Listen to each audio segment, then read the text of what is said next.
Fall के बारे में कि फ्री फॉल क्या होता है।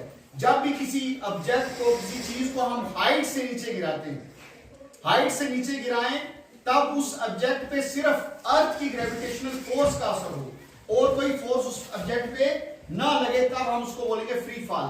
और फ्री फॉल जो है ये अर्थ पे पॉसिबल नहीं है, क्योंकि अर्थ में एयर है, इसलिए यहां पर फ्री फॉल नहीं हो सकता।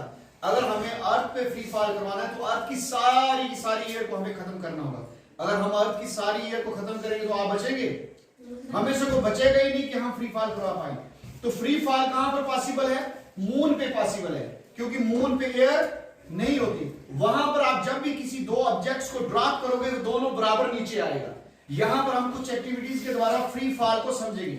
मान लीजिए जैसे मैं यहां पे हाइट पे जा रहा हूं, तो सबसे पहले हम एक एक्टिविटी करेंगे कि मेरे हाथ में एक विंग्स है और एक हाथ में कॉइन है। तो आप बच्चे मुझे बताएंगे सबसे पहले कौन नीचे गिरेगा? गिरा दे। आप देखिए विंग्स जो है वो काफी देर बाद नीचे आया। अब सेकंड मेरे पास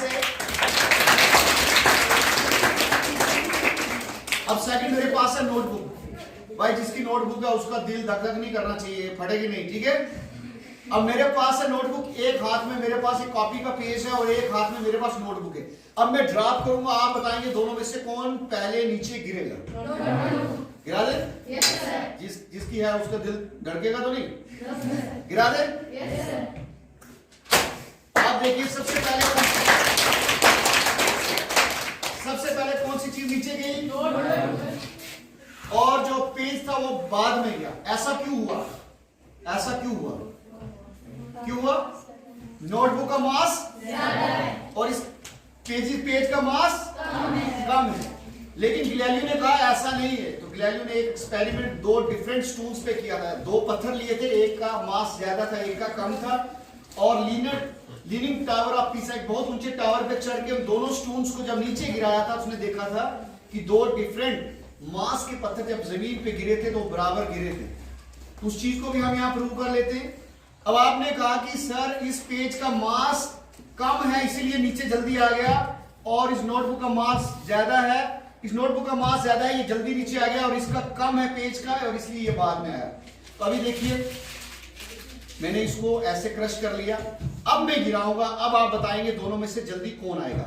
गैलीलियो ने कहा कि मास का कोई इफेक्ट फ्री फॉल के दौरान नहीं होता। अब मैं इसको नीचे फेंकूंगा, आप बताएंगे कौन जल्दी आएगा? फेंक दूं? अब आप देखेंगे दोनों बराबर नीचे आएंगे। अब मुझे बताएं,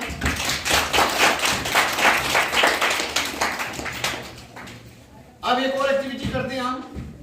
अब मैं बिना क्रश किए इस कागज को जमीन, इस नोटबुक दोनों को बराबर नीचे की तरफ लाएंगे।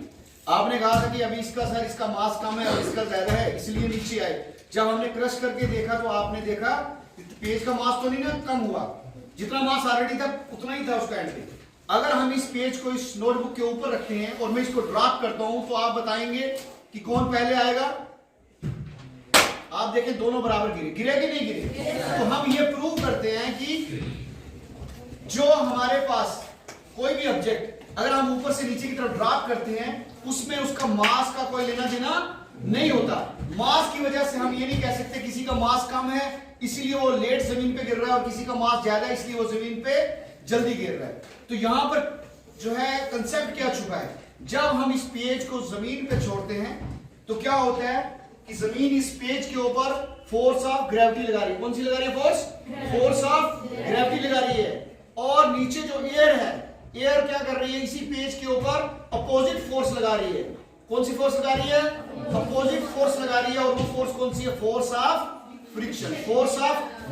तो यहां पर हम फोर्स ऑफ फ्रिक्शन को क्या बोलेंगे कि एयर का रेसिस्टेंस ज्यादा है।